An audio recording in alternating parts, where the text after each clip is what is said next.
اور جب بدن اور کپڑا بھیگے گا تو عین ممکن ہے کہ طبیعت بھی خراب ہو جائے. یہ یقین آپ کو پیدا ہوا کہ بارش ہو رہی ہے. حالانکہ میں نے اشارہ کیا کہ کوئی ضروری نہیں ہے کہ بارش ہو رہی ہو سکتا ہے کسی نے چھت کے اوپر سے بدماشی کی ہو، 2-4 بالٹین پانی کو فوارے کی شکل میں بہا دیا ہو اور سب کو منتشر کر دیا ہو. یہ عین ممکن ہے، اس کا احتمال ہے. یقیناً بارش ہی ہوئی ہے، میں اس کا انکار نہیں کر رہا ہوں، لیکن اس احتمال کے باوجود آپ کو چونکہ یقین ہوا بارش ہوئی تو پورا مجمع اپنی کرسیوں کو چھوڑ کر برآمدے پر آ گیا. کیوں؟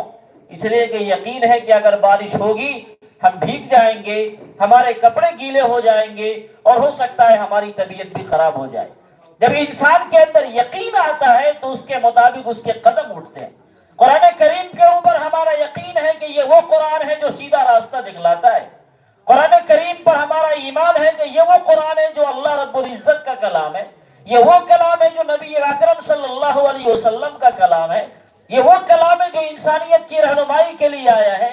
یہ وہ قرآن ہے جس پر عمل کرنے والا مکمل طریقے سے کامیاب ہے. یہ وہ قرآن ہے جس کے بتائے ہوئے راستوں سے انحراف کرنے والا انتہائی ناکامی اور انتہائی پستی اور انتہائی ضلالت کے غار میں وہ گرنے والا ہے.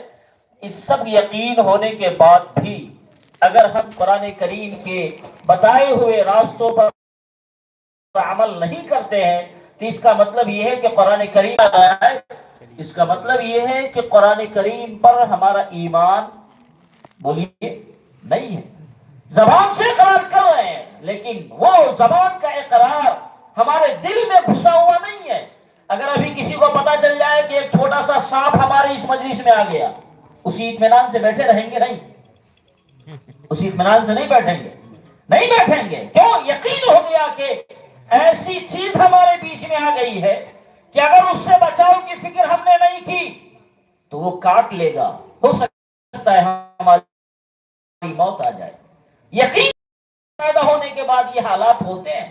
اگر ہمیں یقین ہو جائے کہ یہ راستہ جہنم کا راستہ ہے اور اس کے باوجود بھی ہم جا رہے ہیں، کیسا یقین ہے؟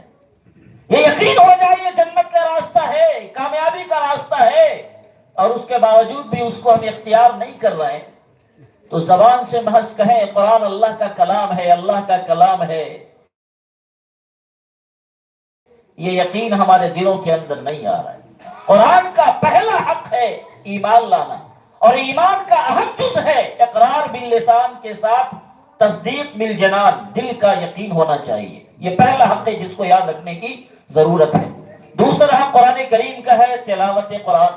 قرآن کریم کی تلاوت کی جائے، قرآن کریم کے پڑھنے کا اہتمام کیا جائے. قرآن کریم کا اپنا ایک حق ہے، اس کے خاتمے کا اہتمام کیا جائے. دل پر ہاتھ رکھ کر سوچیں ہم لوگوں کا روزانے کا بلا ناغہ پڑھنے کا کتنا معمول ہے. اگر میں ہاتھ اٹھا لوں تو بہت سارے ہاتھ. اس لیے اس بات کی ضرورت ہے کہ قرآن کریم کی تلاوت کی جائے. آپ جتنا زیادہ قرآن کریم کو پڑھ سکتے ہیں وہ خیر ہی خیر ہے. صحابہ کرام رضوان اللہ تعالی علیہم اجمعین کا عام معمول یہ تھا کہ 7 دنوں میں قرآن کریم کو پڑھا کرتے تھے. اس سے زیادہ کبھی معمول تھا، لیکن عام معمول یہ تھا. ہم ایک پارہ بھی تو پڑھ سکتے ہیں، آدھا پارہ کی تلاوت بھی تو روزانہ کر سکتے ہیں. اگر نہیں کچھ کر سکتے تو ایک پاؤ، ایک رکوع، ایک صفحہ کی تلاوت تو کر سکتے ہیں کہ نہیں کر سکتے؟ روزانہ کی تلاوت یہ ہماری زندگی کا معمول ہونا چاہیے. اگر ہم نہیں کچھ پڑھ سکتے ہیں تو جو صورت ہمیں یاد ہے انہی کا اعادہ کریں، ان کا حصہ ہے اسی کا اعادہ کرنا ہو جائے گا. تو تلاوت قرآن نے دیا.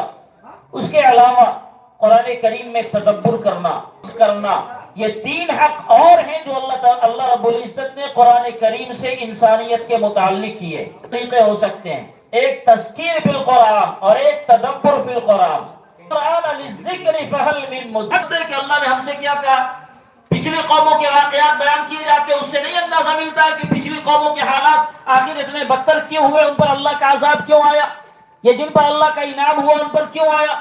تذکیر بالقرآن کوئی بھی کر سکتا ہے، اور اس کے لیے کوئی بڑا عالم ہونے کی ضرورت نہیں ہے۔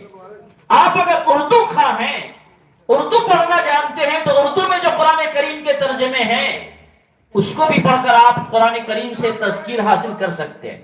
اتنا بھی نہیں کر سکتے تو علماء کی مجلسوں میں بیٹھیں، جہاں قرآن کریم کا پیغام آپ کو سنایا جاتا ہے، اس سے بھی تذکیر ملے گا۔ اور ایک ہے تدبر فی القرآن، یہ علماء کا کام ہے۔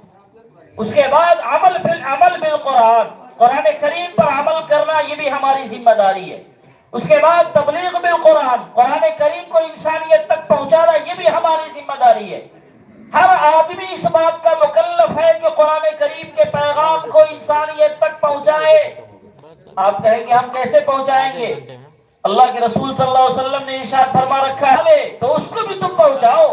فَرُبَّ مُبَلَّغٍ أَوْ عَامٍ سَامِعٍ، کچھ بھی تو جانتے ہو، اگر زبان سے نہیں پہنچا سکتے تو اپنے عمل سے تو پہنچاویں، دنیا والوں کو اپنے عمل کے ذریعے بتاویں کہ یہ قرآن کریم کا پیغام ہے۔ آپ کسی غیر مسلم کے ساتھ سودا کر رہے ہیں، آپ دھوکہ دے سکتے تھے لیکن آپ نے دھوکہ نہیں دیا، آپ خیانت کر سکتے تھے، آپ نے خیانت نہیں کیا، آپ جھوٹ بول سکتے تھے، آپ نے جھوٹ سے اپنے آپ کو بچایا، آپ اس کی آنکھوں میں دھول جھونک سکتے تھے لیکن آپ نے اپنے آپ کو بچایا۔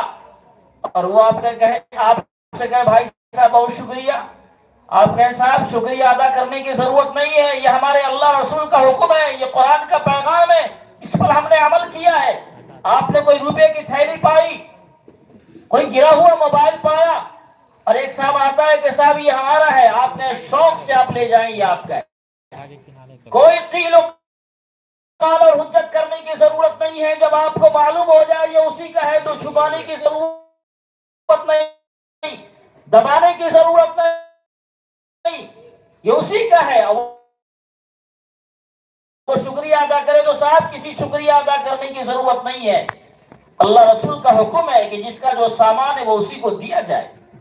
آپ چاہتے ہیں کہ ڈنڈی مار سکیں اور مارنا چاہیں تو کوئی آپ کو روکنے والا، اور آپ ڈنڈی نہیں مارتے، پورا دم کرنے والوں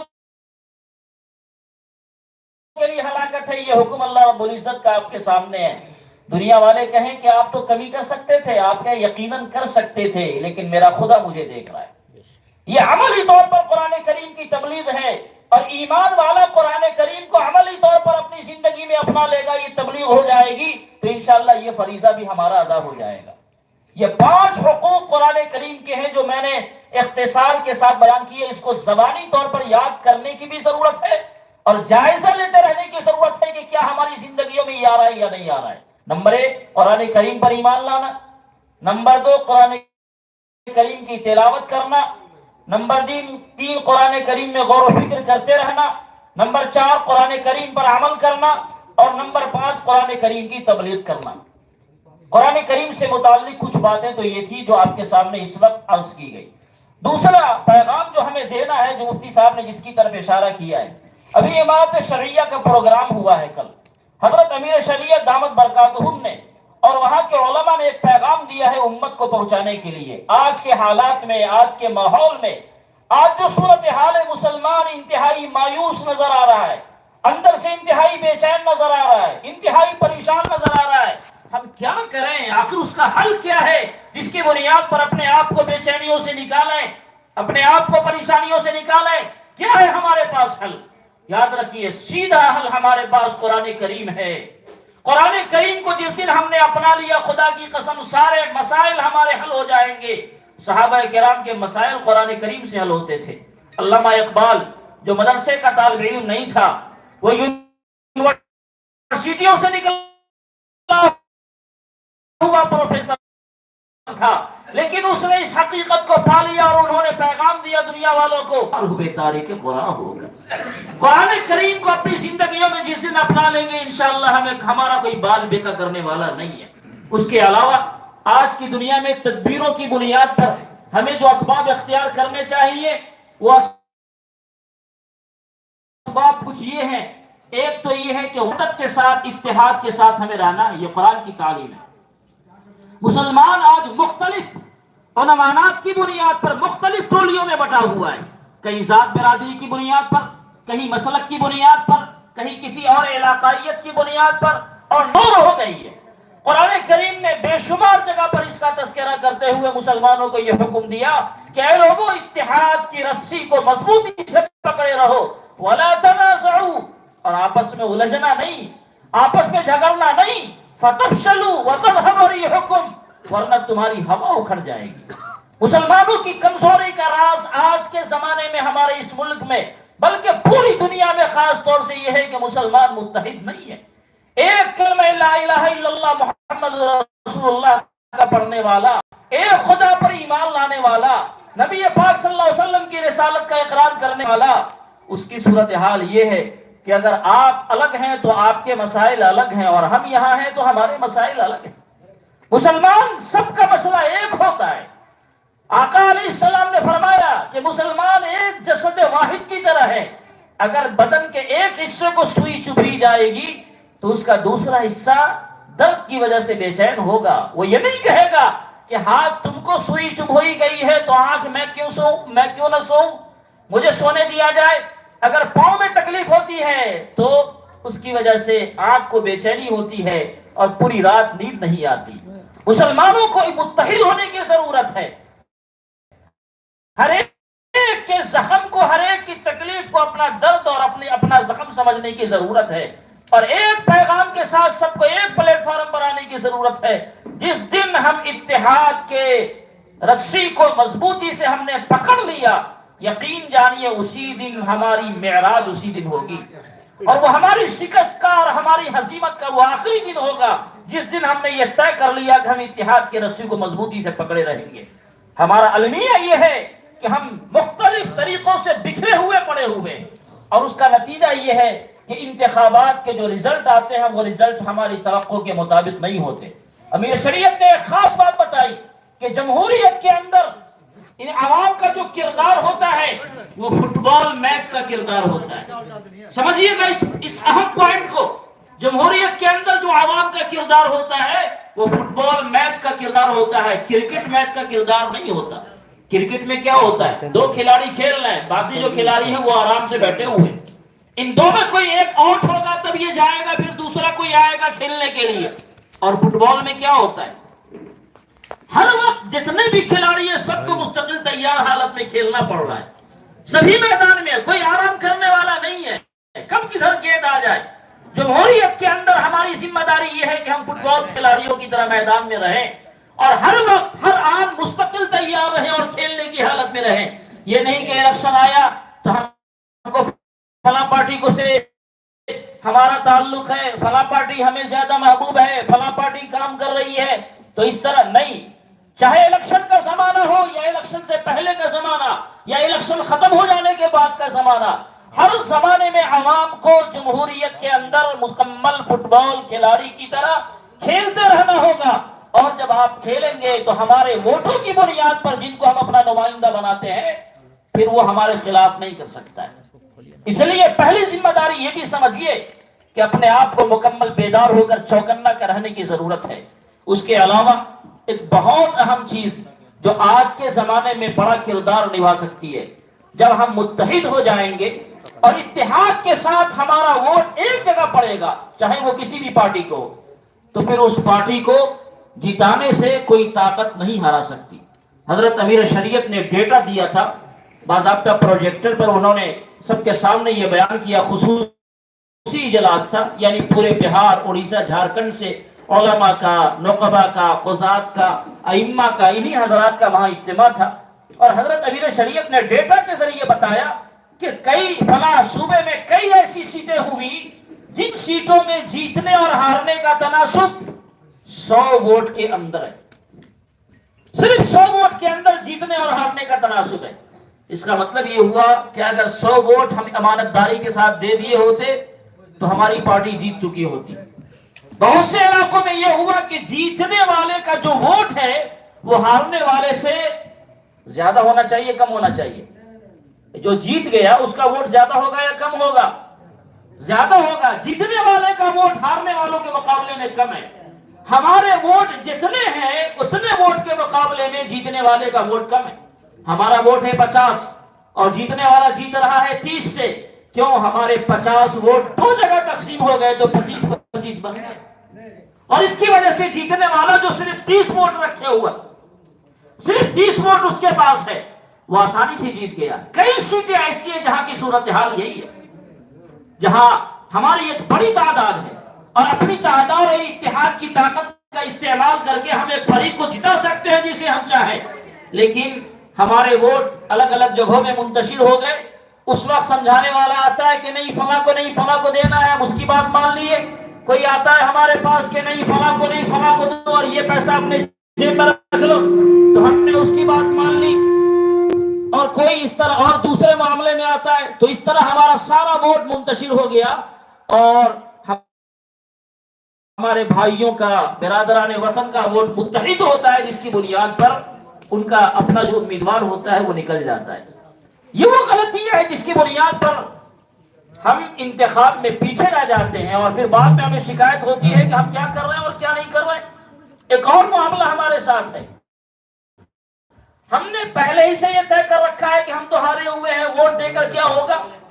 30% مسلمانوں کی جماعت میں ایسے لوگ ہیں جن کو ووٹ دینا چاہیے مگر ووٹر لسٹ میں ان کا نام نہیں ہے، کیونکہ انہوں نے بیداری کا ثبوت نہیں دیا اور ووٹر لسٹ میں انہوں نے اپنا نام نہیں درج کروایا.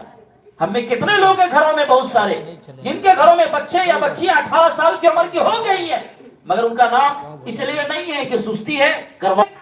ووٹر لسٹ میں نام ہمارے گھروں کے تمام افراد کا اندراج ہر حال میں ہو جانا چاہیے. آف لائن طور پر باضابطہ کبھی کبھی سال میں 4 مرتبہ کیمپ لگا کرتا ہے، لیکن آن لائن یہ سہولت ہے کہ آپ جب جس وقت چاہیں اپنے موبائل سے ہیلپ لائن ایک باضابطہ سائٹ ہے، اس پر جا کر اپنے طور پر رجسٹر کرا سکتے ہیں.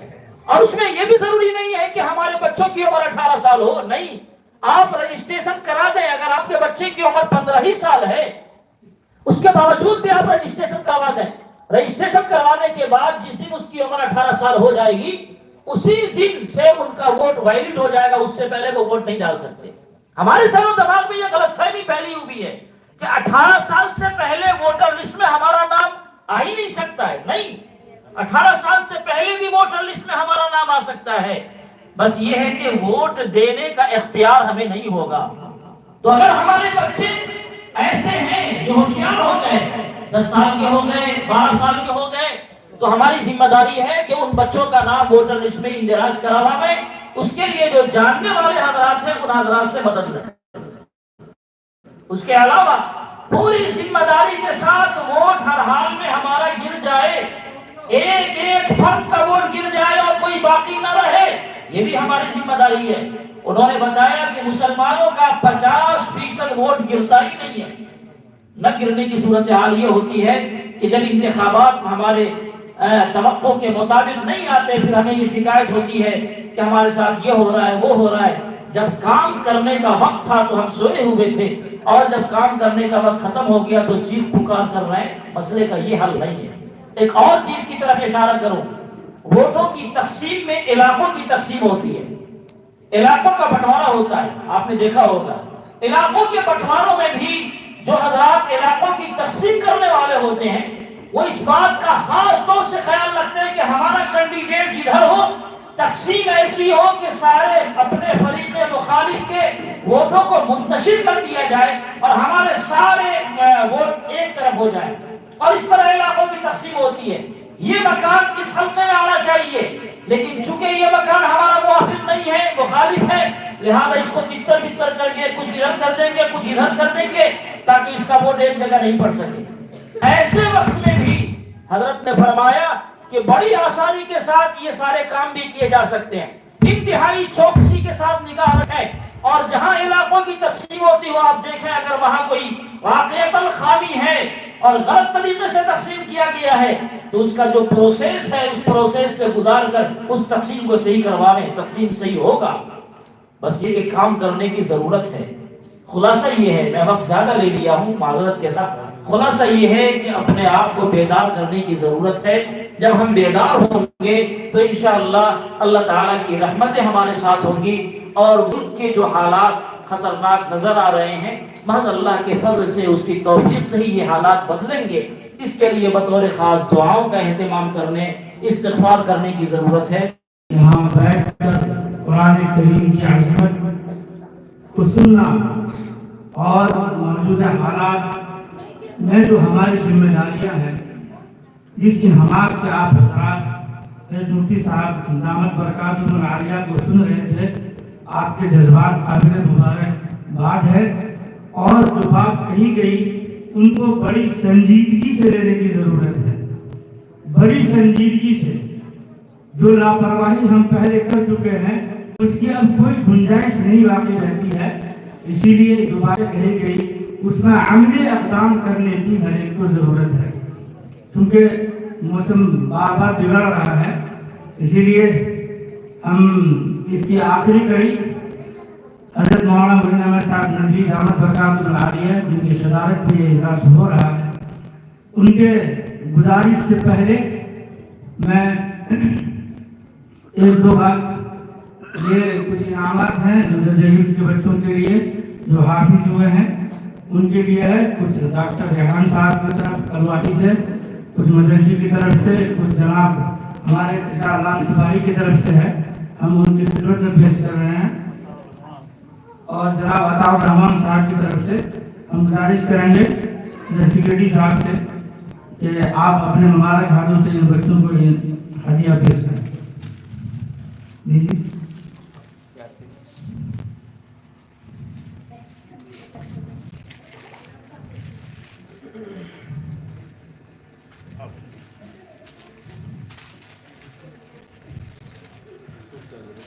اور عزیزم بابو جابر کی طرف سے ان تینوں بچوں کو 200 روپے کا انعام.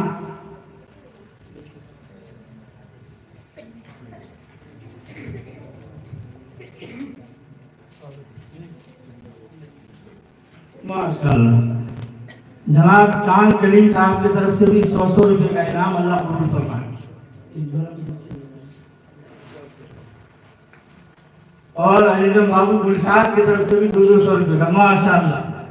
یہ وہ نعمت ہے جو دل سے ملنے والی ہے اور آخرت کی نعمت وہی ہے. اور یہ ایک ذکر، ایک قلم اور ایک رومال اور کچھ رقم یہ جناب ہمارے عطاء الرحمان صاحب جیسا ان کی طرف سے ممتاز کے لیے ہے. جب ایک وقت ہمارے قاری جنید صاحب کے لیے بھی وہ ہدیہ لائے ہیں، ہم ان سے گزارش کریں کہ تشریف لائیں اور ہدیہ.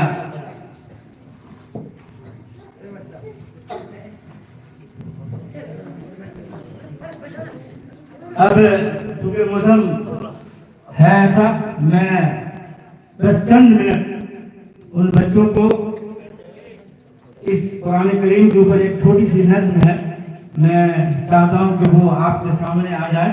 میں گزارش کروں گا بچوں سے عامر عبداللہ اور ان کے ساتھی جو ہیں وہ آگے بھی نظم پیش کریں.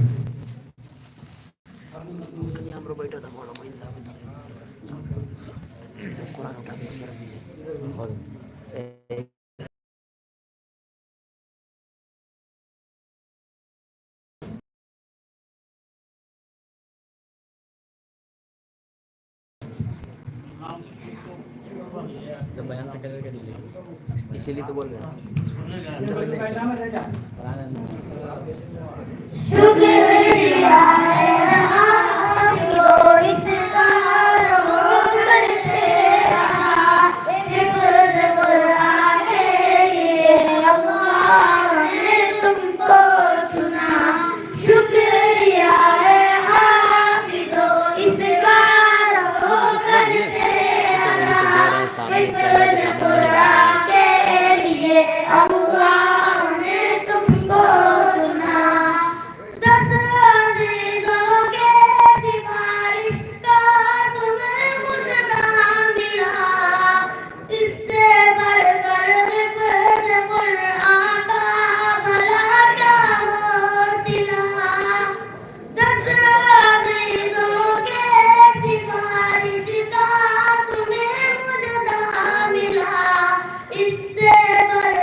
اب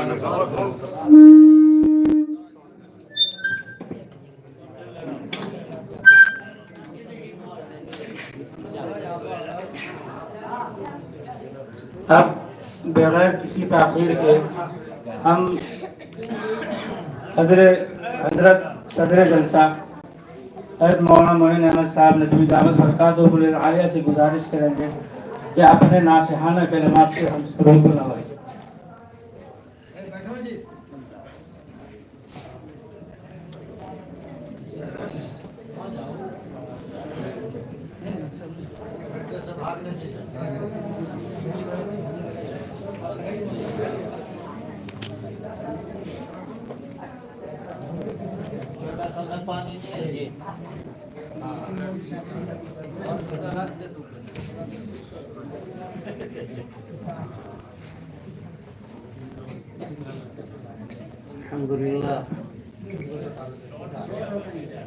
الحمد لله رب العالمين، والصلاة والسلام على سيد المرسلين محمد بن عبد الله الأمين وعلى من تبعهم بإحسان إلى يوم الدين، وبعد۔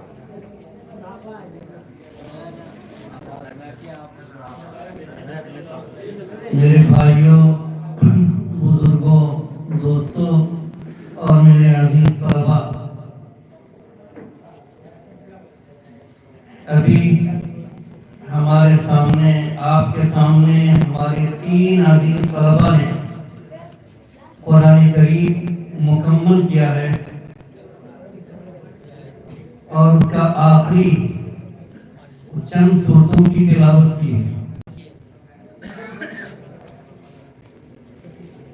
اعزاز میں لوگوں نے پوری محبت کے ساتھ ان کے لیے انعامات بھی رکھے، اور آپ نے کھلی آنکھوں دیکھا کہ خوش ہو کر لوگوں نے 200 روپے، 100 روپے اور بھی کچھ رقم، عطر، رومال، یہ سب پیش کیا۔ آپ بھی رسول اکرم صلی اللہ علیہ وآلہ وسلم کے اس ایوارڈ کو یاد کیجئے جو آپ صلی اللہ علیہ وسلم نے حافظ کو دیا۔ بچے ابھی نظم کی صورت میں پیش کر رہے تھے۔ روایت کے مطابق اللہ عز و جل حافظوں کو 10 لوگوں کی، اپنے 10 رشتہ داروں کی شفاعت کی اجازت دے گا، سفارش کی اجازت دے گا، خواہ وہ کتنے ہی گنہگار ہوں، لیکن اسے اجازت ہوگی کہ اپنے ان رشتہ داروں کو جنت میں لے جائے۔ کتنا حسین وقت ہوگا ان بچوں کے لیے، ان حافظوں کے لیے، جب وہ کہے گا کہ ابا جان آپ بھی چلیے، چچا جان آپ بھی چلیے، ماموں جان آپ بھی چلیے، خالہ جان آپ بھی چلیے، وہ سارے رشتہ داروں کو لے کے جائے گا۔ شارحین حدیث نے یہیں پر ایک بات بتائی ہے کہ جن لوگوں نے بچوں کو، حافظوں کو کا اکرام کیا تھا، اسے محبت کی نگاہ سے دیکھا تھا، اس کی عزت افزائی کی تھی، اس کا حوصلہ بڑھایا تھا، ایسے رشتہ داروں کے بارے میں اللہ ان حافظوں کو سفارش کی اجازت دے گا۔ غور سے سن لیجیے گا۔ لیکن جن رشتہ داروں نے یہ کہا تھا کہ کہاں بچے کو لگا رکھا ہے قرآن کریم کی حفظ میں، یہ کانوینٹ میں پڑھتا، انجینئر بنتا، ڈاکٹر بنتا، اس کا کچھ اور ہی مقام ہوتا، اور گویا ناپسندیدگی کی نگاہ سے اس بچے کو بھی دیکھ رہے تھے، اس کے گارجین کو بھی دیکھ رہے تھے۔ اللہ ایسے رشتہ داروں کو کے بارے میں اسے سفارش کی اجازت نہیں دے گا۔ آپ نے سنا؟ لہذا یہ سب چھوٹے چھوٹے معصوم بچے ہیں، اسے قدر کی نگاہ سے دیکھیے، جیسے لوگوں نے ابھی دیکھا۔ آپ بھی عزم کیجئے کہ یہ جو معصوم اور چھوٹے بچے ہیں اور جنہوں نے پوری ہمت کے ساتھ حوصلے کے ساتھ قرآن کریم کو یاد کیا. ان کے والدین کے بارے میں کیا کہا؟ ان کے والدین کے سروں پر نور کا تاج سے پہنایا جائے گا. اور جس کے ماں باپ کے سروں پر نور کا تاج پہنایا جائے، کیا یہ ممکن ہے کہ اللہ اس کو جنت سے نکال دے گا؟ ہرگز نہیں. اللہ اسے جنت میں جگہ عطا فرمائے. اور والدین کے لیے اس لیے کہا کہ پوری خوب ذہن میں رکھیں، اگر میری ماں سن رہی ہیں، میری مائیں بہنیں اور میری بیٹیاں اگر سن رہی ہیں، تو اس جذبے کو مزید بڑھائیں اپنے اندر. بچوں کے بنانے میں، عالم بنانے میں، حافظ بنانے میں ماں باپ کی نیتوں کا اثر ہوتا ہے. پورے شوق کے ساتھ، جذبے کے ساتھ، اللہ کی رضا کی خاطر اپنے بچے کو حافظ قرآن بنانا چاہا ہے. حالانکہ دنیا میں بظاہر آج کے وقت میں عام طور سے لوگ ان کو نیگلیکٹ کرتے ہیں، لیکن ان تمام چیزوں کے باوجود والدین نے چاہا کہ نہیں، یہ میری آخرت کا سرمایہ بنے گا، میرا اللہ اس سے راضی ہوگا. اس نیت کے ساتھ جس نے اپنے بچوں کو حفظ کرایا ہے، صرف اس نیت کی بنیاد پر اللہ عز و جل ان کے والدین کے سروں پہ نور کا تاج سجائے گا. لہذا میں اپنی ماؤں سے، بہنوں سے، بیٹیوں سے کہوں گا، اپنی نیتیں درست کریں. اپنی نیتیں درست کر لیں. ایک ماں نے نیت درست کی تو امام بخاری بنے. امام بخاری رحمہ اللہ صرف 6 سال کے تھے تو ان کی بینائی چلی گئی تھی.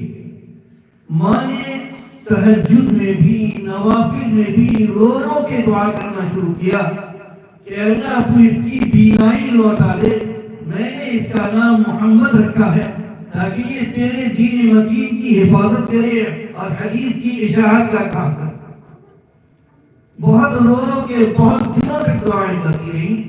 ایک دن خواب میں انہوں نے نبی اکرم صلی اللہ علیہ وسلم کو دیکھا اور انہوں نے کہا تمہاری دعا قبول ہوئی. آپ نے فرمایا تمہارے بچے کی بینائی اللہ پاک نے لوٹا دی. وہ خوشی سے بچے کے پاس گئی، بچہ سو رہا تھا، جگایا اور کہا بیٹے تم کیا مجھے دیکھ رہے ہو؟ بچے نے خوش خوش کہا امی جان میں آپ کو دیکھ رہا ہوں. یہ ماں کی دعا کا اثر تھا. یہ صرف ماں کی دعا کا اثر تھا.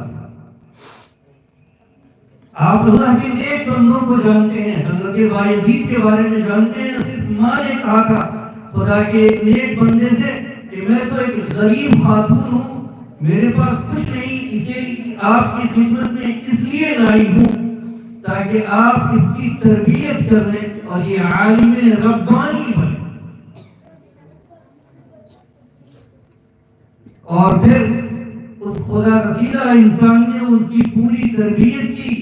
ماں نے جاتے جاتے یہ کہہ دیا تھا کہ ان کو گھر واپس نہیں کیجیے گا، چھوٹا بچہ ہے، ماں کے لیے روئے گا، ان کو گھر واپس نہیں کیجیے گا. بچے نے ایسی اصرار کیا کہ امی کو دیکھنے کی تربیت چاہتی. استاد نے جانے کی اجازت دے دی. بچہ گیا ہے ماں کے پاس، دروازہ کھٹکھٹایا ہے. ماں بڑی ثابت قدم تھی. انہوں نے یہ کہا کون ہو تم؟ انہوں نے کہا امی میں آپ کا بیٹا بایزید ہوں. کہا یہ میرا بایزید ہو نہیں سکتا، استاد اس کو چھٹی دے نہیں سکتے جب تک کہ وہ عالم ربانی نہ بن جائے. بچہ روتا ہوا دوبارہ واپس ہوا استاد کے پاس. استاد نے جب اس کی آنکھیں لال دیکھی، آنکھوں میں آنسو دیکھا تو اسے گلے لگایا تمہیں ہوا کیا؟ انہوں نے کہا امی جان نے ایسا ایسا کہا ہے. انہوں نے فوراً پوچھا تم اپنے ماں سے ناراض ہو کے تو نہیں آئے؟ بچے نے کہا نہیں ہرگز ناراض نہیں ہوں، میری ماں کی خواہش ہے کہ میں عالم ربانی بنوں. اور پھر 16 سال کی کڑی محنت کے بعد اللہ نے خود رسول اکرم صلی اللہ علیہ وسلم کی جانب سے ان کے استاد کو خواب میں آیا کہ انہیں ولایت کبریٰ حاصل. میں پھر کہوں گا اپنی ماں سے، بہن سے، بیٹیوں سے، بچیوں سے اپنی نیتوں کو درست کر لیں. اگر چاہتی ہیں معاشرے میں اچھے افراد پیدا ہوں، آپ کی یہ تمام عزیزوں کو قدر کی نگاہ سے بھی دیکھیں، بعد میں آنے والی جو نسل ہے اس کے بارے میں بھی آپ کو یہ اطمینان کرنا ضروری ہے. اور یہ اطمینان اس لیے کہہ رہا ہوں کرنے کے لیے کہ ذہن میں رکھیے، نام سنا ہوگا حضرت یوسف علیہ السلام کا، حضرت اسحاق کا، حضرت اسماعیل کا، حضرت ابراہیم کا نام سنا ہوگا آپ نے. یقیناً یہ انبیاء کرام علیہ السلام ہیں. یہ پورا گھرانہ نبی، بیٹا نبی، باپ نبی، دادا نبی، پردادا نبی، ان نبی کے خاندان میں حضرت یعقوب علیہ السلام کا آخری وقت آتا ہے تو ان کو وہ فکر مند ہوتے ہیں اور بیٹوں اور پوتوں کو جن کی بڑی تعداد کی اکٹھا کرتے ہیں، جمع کرتے ہیں اور ایک سوال کرتے ہیں. وہ فکر مندی آپ میں بھی ہونی چاہیے. اس لیے میں آپ سے عرض کر رہا ہوں، انہوں نے جو جملہ کہا مرتے وقت، دنیا سے جاتے وقت، نصیحتوں کی اگر کتاب جمع کی جائے تو ڈھیر ساری ہوگی، لیکن انہوں نے جو نصیحت کی وہ آپ دیکھیں، انہوں نے صرف اتنا پوچھا. اور بیک گراؤنڈ دھیان میں رکھے کہ سب کے سب نبی ہیں. ان تمام بچوں، بیٹوں، پوتوں کی رگ و ریشے میں خون میں توحید دوڑ رہی تھی، اللہ کی کبریائی اور بڑائی دوڑ رہی تھی. لیکن اس کے باوجود انہوں نے کہا کہ میرے بعد تم بندگی کس کی کرو گے؟ میری آنکھیں بند ہو جائیں گی، میں دنیا سے رخصت ہو جاؤں گا، تم اس کے بعد خدائے واحد کی پرستش کرو گے یا تم کسی اور کو شکتیمان سمجھو گے، اللہ کے سوا کسی اور کی پرستش کرنے لگو گے؟ آج پیغام یہی ہے آپ کے لیے کہ دنیا سے جاتے جاتے اپنے بیٹوں، پوتوں، بیٹیوں، پوتیوں، نواسیوں کے بارے میں یہ یقین کیجئے، یہ اطمینان کر لیجئے کہ یہ میری زندگی، میری جو آنکھیں بند ہوگی تو یہ اللہ ہی کی پرستش کریں گی یا کسی اور کی پرستش کرنے لگیں گی، اور چھوٹی چھوٹی باتوں کے ذریعے اپنے اسلامی شناخت کو اور پہچان کو مٹانے کی کوشش کریں گی.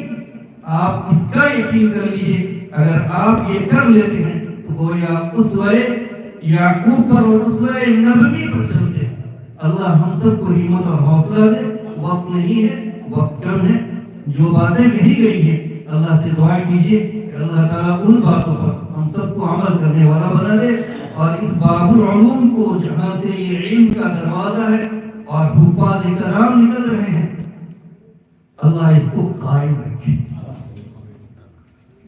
اللہ یہاں سے اپنے دین مکین کی حفاظت و اشاعت کا کام ہے.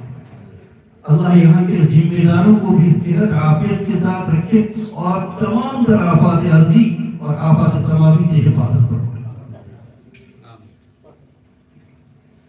اللهم انت السلام ومنك السلام تبارك ربنا وتعاليت يا ذا الجلال والاكرام.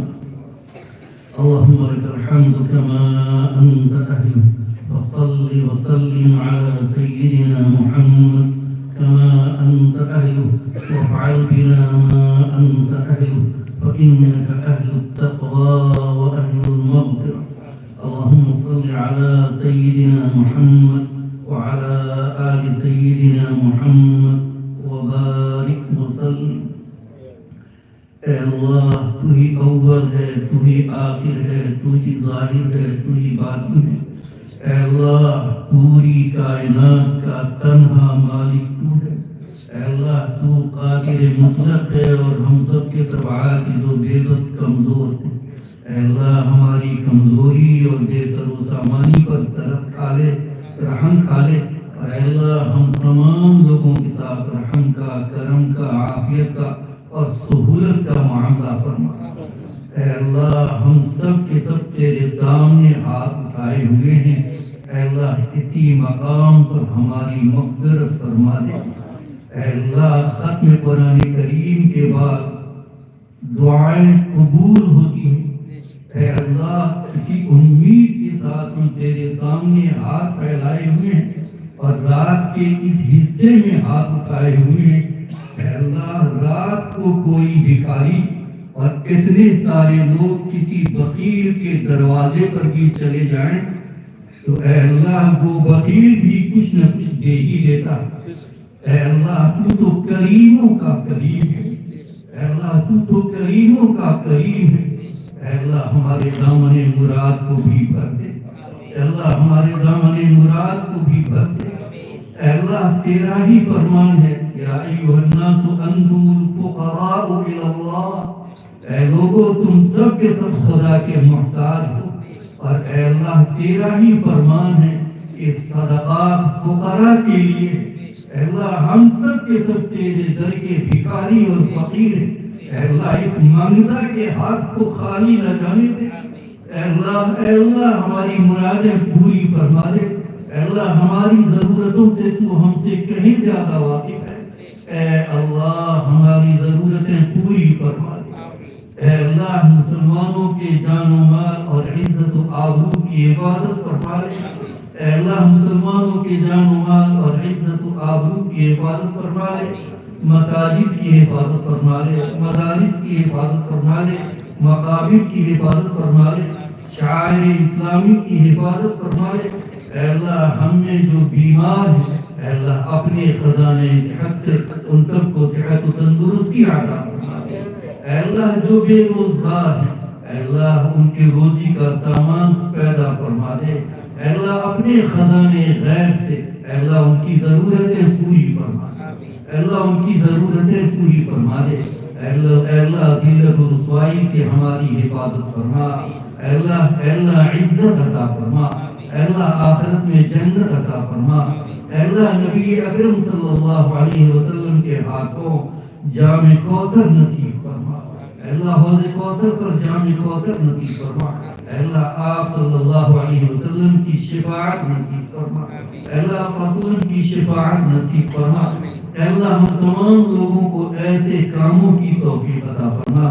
جس سے تو راضی ہوتا ہے، اور اے اللہ ایسے کاموں سے بچا لے جس سے تو ناراض ہوتا ہے، اے اللہ سید الاولین والآخرین صلی اللہ علیہ وسلم نے خیر کی لائن سے جتنی دعائیں مانگی، اے اللہ ہم بھی ان تمام دعاؤں کے محتاج ہیں، اے اللہ ہمارے حق میں اور امت کے ایک ایک فرد کے حق میں وہ دعائیں قبول فرما، اے اللہ جن شرور و فتن سے آپ صلی اللہ علیہ وسلم نے پناہ مانگی ہے، اے اللہ ہم بھی ان تمام شرور و فتن سے تیری پناہ چاہتے ہیں، اے اللہ ہماری اور امت مسلمہ کے ایک ایک فرد کی حفاظت فرما، وصلی اللہ تعالی علی خیر خلقہ محمد وآلہ وصحبہ اجمعین، سبحان ربک رب العزت عما یصفون وسلام علی المرسلین والحمد للہ رب العالمین۔